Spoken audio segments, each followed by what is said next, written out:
Good morning, students.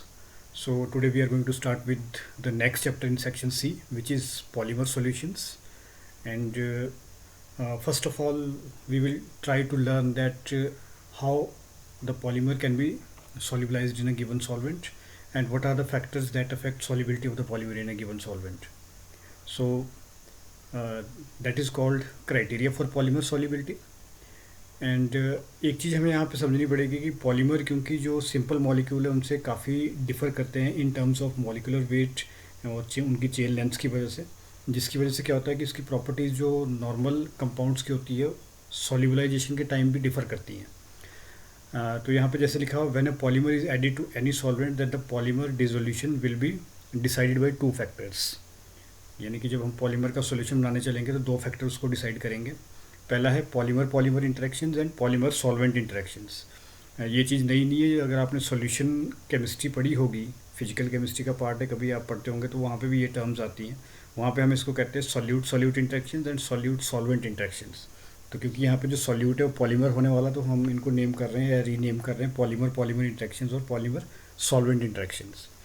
तो अब ये चीज़ हमने वहाँ भी स्टडी की थी, यहाँ भी स्टडी की थी। अब हमें पता है कि अगर पॉलीमर पॉलीमर इंटरेक्शंस यानी कि पॉलीमेरिक चेन्स की आपस की इंटरेक्शन स्ट्रॉन्ग होंगी तो वो डिज़ोल्व करना पसंद नहीं करेंगे किसी भी सॉल्वेंट में। इट मीन्स कि इफ़ फॉर्मर यानी कि polymer polymer polymer interaction if they are stronger then the polymer will not dissolve.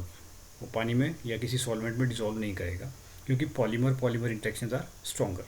But on the other hand अगर पॉलीमर सॉल्वेंट इंटरेक्शन स्ट्रॉन्ग हो जाती हैं, यानी कि अब पॉलीमर की जो चेंज है वो सॉल्वेंट के मॉलिक्यूल के साथ इंटरेक्ट करना शुरू कर देती हैं, in that case the polymer will dissolve in that given solvent. तो ऐसे सॉल्वेंट जिनमें पॉलीमर डिज़ोल्व हो जाते हैं उनको कहते हैं हम गुड सॉल्वेंट्स। अगर गुड सॉल्वेंट और नॉन सॉल्वेंट क्या होते हैं, दो तरह के कंसेप्ट चलते हैं। Good solvents are the solvents which can dissolve a given polymer. अब एक पॉलीमर के लिए जो गुड सॉल्वेंट है दूसरे के लिए वो नॉन सॉल्वेंट हो सकता है। तो नॉन सॉल्वेंट क्या हुआ, जिसमें पॉलीमर डिज़ोल्व नहीं कर पाएगा, उसको हम डिज़ोल्व नहीं करा पाएंगे उसमें, so that is non solvents. अब नॉर्मल मॉलिक्यूल के कंपैरिजन में अगर हम पॉलीमर की सॉल्युबिलिटी स्टडी करें या पॉलीमर की सॉल्युबिलिटी की अंडरस्टैंडिंग एक्वायर करने की कोशिश करें, तो जो नॉर्मल मॉलिक्यूल हो ऐसा, जैसे आप सॉल्ट ले रहे हो या आप शुगर ले रहे हो तो फटाफट से वो पानी में डिज़ोल्व हो जाती है, एक ट्रांसपेरेंट सॉल्यूशन मिल जाता है। बट पॉलीमर का जो सॉल्युबलाइजेशन का कंसेप्ट है वो थोड़ा सा डिफर करता है। इनफैक्ट अगर हम इसको बेटर अंडरस्टैंड करना चाहते हैं तो इसको एक हम टू स्टेज प्रोसेस में कैटेगराइज करते हैं या डिवाइड करते हैं। तो फर्स्ट स्टेज है और ये सेकंड स्टेज को रिप्रेजेंट कर रहा है। ये पॉलीमर एज सच था जब हमने इसमें सॉल्वेंट ऐड नहीं किया था, जैसे बिफोर एडिंग सॉल्वेंट पॉलीमर ऐसा था। आप देख रहे हैं कि एंटेंगल्ड पॉलीमेरिक चेन्स है और काफ़ी एक कम्पैक्ट सा मास हमें दिख रहा है। जैसे ही हमने इसमें सॉल्वेंट ऐड किया तो क्या हुआ कि loosening of polymeric chains happen, loosening of polymeric chains हो गई। अब इससे क्या हुआ कि the polymer started absorbing some solvent molecules. यानी कि आप ये समझ के चलो कि जो पॉलीमेरिक चेन्स के बीच के स्पेसिस थे इसमें वाटर ने अपने आप को ऐड करना शुरू कर दिया। नेट इफेक्ट की जो पॉलीमेरिक चेन्स है उसके बीच में जो इंटरस्पेशियल डिस्टेंस थी वो बढ़नी शुरू हो गई। यानी कि पॉलीमर जो है एज सच स्वेल करना शुरू हो गया, वो फूलना शुरू हो गया पानी एब्जॉर्ब करके एक स्पंज की तरह। दिस कॉजेज पॉलीमर स्वेलिंग, ये बात हम कर चुके हैं। Next is second stage. Second stage में क्या होता है कि अब पानी जो फर्स्ट स्टेज में था हमने सॉल्वेंट में पॉलीमर को ऐड किया, डिस्पर्शन ऑफ पॉलीमेरिक चेन शुरू हुई या उनकी जो हम कह सकते हैं कि जो widening of the intermediate species वो शुरू होगी, जिसकी वजह से पॉलीमेरिक जेल स्वेल कर गया। अगर हम फर्दर उसको पढ़ा रहने देते हैं सोल्यूशन में तो क्या होगा कि एक टाइम ऐसा आएगा कि जब ये पॉलीमेरिक चेन्स ऐसा सेपरेट आउट होना शुरू हो जाएंगी। मतलब पॉलीमर और सॉल्वेंट की इंटरेक्शन इतनी ज़्यादा होगी कि सॉल्वेंट मॉलिक्यूल ने एक पर्टिकुलर चेन को इस तरह से सॉल्वेट कर दिया। This process is called solvation. जब किसी सॉल्यूट मॉलिक्यूल को सॉल्वेंट मॉलिक्यूल चारों तरफ से घेर लेते हैं, कवर कर लेते हैं, दैट इज़ कॉल्ड सॉल्वेशन। तो क्या किया कि सॉल्वेंट के मॉलिक्यूल ने पर्टिकुलर पॉलीमेरिक चेन को सॉल्वेट कर दिया, उनको सेपरेट आउट कर दिया। Solvated polymer molecules disperse in the solution. अभी पॉलीमेरिक चेन क्योंकि सॉल्वेट हो चुकी है तो डिस्पर्स करेंगी सॉल्यूशन में, डिफरेंट डिफरेंट रीजन में पहुंच जाएंगी। पहले ये कम्पैक्ट मास था, अब ये फ्रीली मूव कर रही हैं लेकिन पॉलीमेरिक चेन्स की फॉर्म में। तो अब इस स्टेज में क्या होता है कि सेग्रीगेशन ऑफ पॉलीमेरिक चेन, यानी कि पॉलीमेरिक चेन जो होती है वो सेपरेट आउट होनी शुरू हो जाती है। डिस्पर्शन मतलब वो फ्रीली अब अपना मूव करना शुरू कर देंगी सॉल्यूशन में। हालांकि वो सेपरेट है but they still remain coiled, क्योंकि है तो ये अल्टीमेटली पॉलीमर, एक दूसरे के साथ काफ़ी सारे मोनोमर यूनिट्स कनेक्टेड है। तो ये पॉलीमेरिक चेन्स को ही रिप्रेजेंट कर रहा है। अगर सिंपल मॉलिक्यूल होता तो क्या होना था, यहाँ पे छोटे छोटे मॉलिक्यूल अपने आप सेपरेट आउट हो जाने थे, बट क्योंकि ये पॉलीमर एक लॉन्ग चेन की फॉर्म में है तो ये चेन अभी भी क्या रहती है, कॉइल्ड फॉर्म में ही रहती है। इसीलिए क्या होता है कि जो पॉलीमर के जनरली सॉल्यूशन होते हैं वो विस्कस होते हैं, यानी कि उनकी विस्कोसिटी ज़्यादा होती है एज़ कम्पेयर टू जो नॉर्मल कंपाउंड हम उनकी जब सॉल्वेशन या डिसोल्यूशन स्टडी कर रहे होते हैं। तो पॉलीमर के केस में हालांकि वो डिज़ोल्व हो चुके हैं सॉल्यूशन में, बट उनकी जो विस्कोसिटी रहने वाली है वो हाई रहने वाली है, क्योंकि जो पॉलीमेरिक चेन है वो लॉन्ग चेन लेंथ की है। तो सॉल्वेशन के बाद भी वो अपनी आइडेंटिटी इंटैक्ट रखती हैं, हालांकि वो सेपरेट आउट हो चुकी हैं। तो ये कंसेप्ट था। अब इस प्रोसेस को यहाँ तक होने में डिपेंड करता है कि पॉलीमर का नेचर कैसा है। हो सकता है ये हमें अचीव कर लें विद इन 10 आवर्स, हो सकता है हमें इसको यहाँ तक पहुँचने में 10 डेज़ लगें, या पॉलीमर के नेचर के हिसाब से हो सकता है इसको यहाँ तक पहुँचने में 20 डेज़ लगे या 1 मंथ का टाइम लगे। तो मतलब हम ये कह सकते हैं कि जो सॉल्वेशन की प्रोसेस है या जो डिसोल्यूशन की प्रोसेस है पॉलीमर्स के केस में वो बहुत स्लो होती है। अब नेक्स्ट चलते हैं जो आपके मेथड या जो आपकी बुक में सिलेबस या टॉपिक मेंशन्ड है, the factors affecting solubility of the polymer. अब हमने पॉलीमर की सॉल्युबिलिटी समझ ली कि पॉलीमर को कैसे सॉल्युबलाइज किया जा सकता है किसी गिवन सॉल्वेंट में। तो कौन कौन से फैक्टर है जो पॉलीमर की सॉल्युबिलिटी को अफेक्ट कर सकते हैं, एक जनरल नोट आपको लिखने को आ सकता है इस पर। So first of all is nature of the polymer and solvent, यानी कि ये बिल्कुल बात वही है कि सॉल्यूट और सॉल्वेंट का नेचर डिसाइड करेगा कि सॉल्वेशन होनी है, डिसोल्यूशन होनी है कि नहीं होनी है। For this we have a simple और general principle like dissolve like.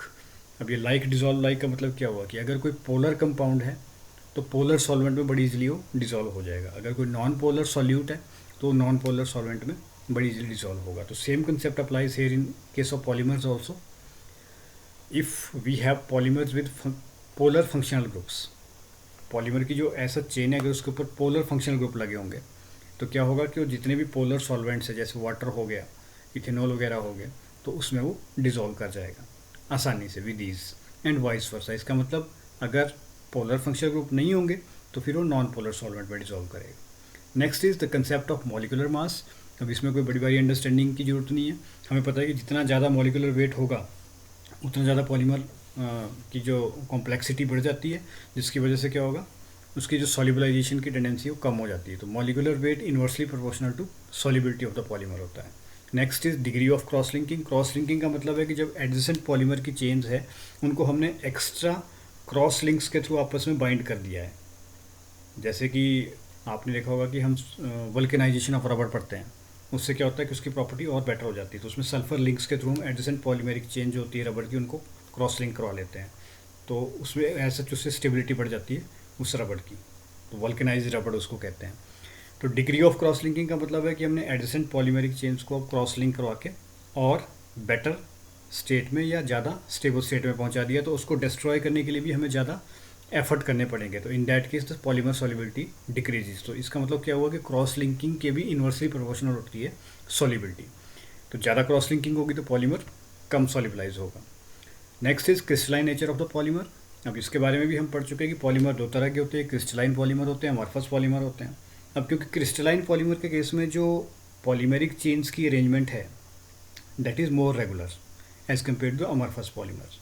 तो अब हमें पता है कि ज़्यादा रेगुलर चीज़ को डिस्टर्ब करने के लिए या उसको रेंडमाइज करने के लिए हमें ज़्यादा एफर्ट करने पड़ते हैं। तो इट मीन्स कि अमॉर्फस पॉलीमर जहाँ पहले से ही रेगुलरिटी एग्जिस्ट कर रही है उनको सॉल्युबलाइज करना आसान होगा as compare to crystalline polymer जहाँ पे पहले से ही ज़्यादा ऑर्डर्ड अरेंजमेंट है, उसको डिस्टर्ब करने के लिए हमें ज़्यादा एफर्ट करने पड़ेंगे, ज़्यादा एनर्जी देनी पड़ेगी। तो crystalline polymers are less soluble as compared to amorphous polymer, we can conclude from here. Next is branching of the polymeric chains. इसमें लिखा है जनरली इंक्रीजेज पॉलीमर सॉल्युबिलिटी। अब ये कैसे कर पाती है, क्योंकि ब्रांचिंग से आपको पता है कि पॉलीमर चेन्स की जो पैकिंग है वो कम्पैक्ट नहीं हो पाएगी, क्योंकि एक कोई पॉलीमर चेन है उसमें एक ब्रांच आ गई तो एक इंटर चेन जो स्पेस होगा उसको बढ़ा देती है वो, यानी कि पॉलीमरिक चेन जो आपस में रेगुलर फिटिंग पैटर्न में नहीं आ पाएंगे, जिसकी वजह से क्या होगा कि वो डिस्टेंटली लोकेटेड रहेंगी। तो जो वाटर मॉलिक्यूल है, सॉल्वेंट मॉलिक्यूल है, तो उनको पेनिट्रेट करना आसान हो जाएगा पॉलीमेरिक चेन्स के बीच में, and in that way the branching increases the solubility of the polymer. Temperature, अब टेम्परेचर का इफेक्ट इंटरेस्टिंग है पॉलीमर के केस में, इट में इंक्रीज और डिक्रीज द पॉलीमर सॉल्युबिलिटी। अब जनरली हम लो मॉलिक्यूलर कंपाउंड के केस में तो देखते हैं कि जैसे फॉर एग्जांपल आप सॉल्ट को डिजोल्व करने की कोशिश कर रहे हैं वाटर में, तो अगर वो डिज़ोल्व नहीं हो रहा है या एक टाइम के बाद आप देखते हैं कि डिज़ोल्व होना बंद हो गया, तो आप थोड़ा सा हीट करेंगे सोल्यूशन को तो एकदम से वो डिज़ोल्व हो जाएगा। पॉलीमर के केस में ऐसा हो सकता है और नहीं भी हो सकता है। ये डिपेंड करेगा कि किस तरह का पॉलीमर हम यूज़ कर रहे हैं, मतलब नेचर ऑफ पॉलीमर पे डिपेंड करती है कि टेम्परेचर अलोन नहीं डिसाइड करता है कि पॉलीमर की सॉल्युबिलिटी बढ़नी है कि घटनी है। तो ये था इसमें। बाकी अब चलते हैं हम नेक्स्ट टॉपिक पे।